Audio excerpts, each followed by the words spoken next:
நம்மளுடைய பாஸ்ட் நமக்கு தெரியும், நம்மளுடைய ப்ரெசன்ட் நம்மளுக்கு தெரியும், நம்மளுடைய ஃபியூச்சர் அதை வெளிப்படுத்துகிறவர் தான் ஆவியானவர். Praise be to God. கர்த்தருக்கு ஸ்தோத்திரம். 1 கொரிந்தியர் 2:9 வாசிக்கிறோம், எழுதி இருக்கிறபடி தேவன் தம்மில் அன்பு கூறுகிறவர்களுக்கு ஆயத்தம் பண்ணினவைகளை கண் காணவில்லை, காது கேட்கவில்லை, அவைகள் மனுஷனுடைய இருதயத்தில் தோன்றவும் இல்லை. நமக்கோ தேவன் அவைகளை தமது ஆவியினாலே வெளிப்படுத்தினார். அந்த ஆவியானவர் எல்லாவற்றையும் தேவனுடைய ஆழங்களையும் ஆராய்ந்திருக்கிறார் என்று நாம் வாசிக்கிறோம்ல. அந்த ஆவியானவர் தேவனுக்கு பிரியமான வழிகளில் நம்மை நடத்துவார். அதனாலதான் சங்கீதக்காரனாகிய தாவீது சங்கீதம் 143:10 சொல்றாரு, உமக்கு பிரியமானதை செய்ய எனக்கு போதித்தருளும், உம்முடைய நல்ல ஆவி என்னை செம்மையான வழியில் நடத்துவாராக என்று சொல்றாருல. நம்ம எல்லாருக்கும் உடனே ஒரு கேள்வி வரும், ஆவியானவருடைய சத்தத்தை நாம் எப்படி கேட்பது, அவருடைய வழி நடத்துதலை நாம் எப்படி புரிந்து கொள்வது?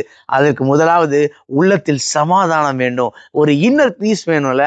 வேவரிங்கான மைண்ட்ல ஆவியானவருடைய சத்தத்தை நம்மால் தெளிவாக கேட்க முடியாது. இயேசு கூட தம்முடைய சீஷர்களோடு பேசி கொண்டிருந்த போது யோவான் 14:26 சொல்றாரு, பரிசுத்த ஆவியாகிய தேற்றரவாளனே உங்களுக்கு எல்லாவற்றையும் போதித்து நான் உங்களுக்கு சொன்ன எல்லாவற்றையும் அவர் உங்களுக்கு நினைப்பூட்டுவார்னு சொல்லிட்டு அடுத்த வசனத்துல சமாதானத்தை உங்களுக்கு வைத்து போகிறேன், என்னுடைய சமாதானத்தையே உங்களுக்கு கொடுக்கிறேன், உலகம் கொடுக்கிற பிரகாரம் நான் உங்களுக்கு கொடுக்கிறது இல்லை, உங்கள் இருதயம் கலங்காமலும் பயப்படாமலும் இருப்பதாகன்னு சொல்றாருல.